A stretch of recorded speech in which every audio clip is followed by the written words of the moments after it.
Ladies and gentlemen, when I first came here 27 years ago, the world was divided between East and West.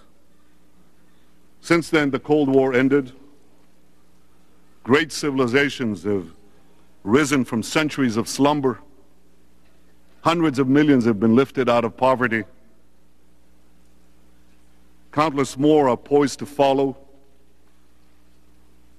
And the remarkable thing is that so far, this monumental historic shift has largely occurred peacefully. Yet a malignancy is now growing between East and West that threatens the peace of all. It seeks not to liberate, but to enslave, not to build, but to destroy. That malignancy is militant Islam. It cloaks itself in the mantle of a great faith, yet it murders Jews, Christians, and Muslims alike with unforgiving impartiality.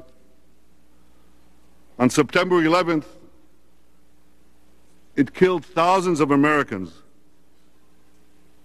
and it left the Twin Towers in smoldering ruins. Last night, I laid a wreath on the 9/11 memorial. It was deeply moving. But as I was going there, one thing echoed in my mind. The outrageous words of the president of Iran on this podium yesterday. He implied that 9/11 was an American conspiracy. Some of you left this hall. All of you should have.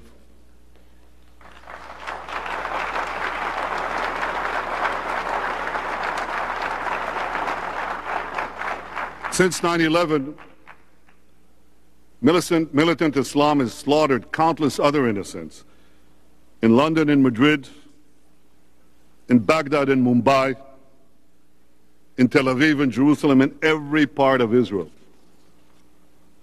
I believe that the greatest danger facing our world is that this fanaticism will arm itself with nuclear weapons. And this is precisely what Iran is trying to do. Can you imagine that man who ranted here yesterday? Can you imagine him armed with nuclear weapons? The international community must stop Iran before it's too late. If Iran is not stopped, we will all face the specter of nuclear terrorism, and the Arab Spring could soon become an Iranian winter. That would be a tragedy. Millions of Arabs have taken to the streets to replace tyranny with liberty, and no one would benefit more than Israel if those committed to freedom and peace would prevail. This is my fervent hope. But as the Prime Minister of Israel, I cannot risk the future of the Jewish state on wishful thinking. Leaders must see reality as it is, not as it ought to be.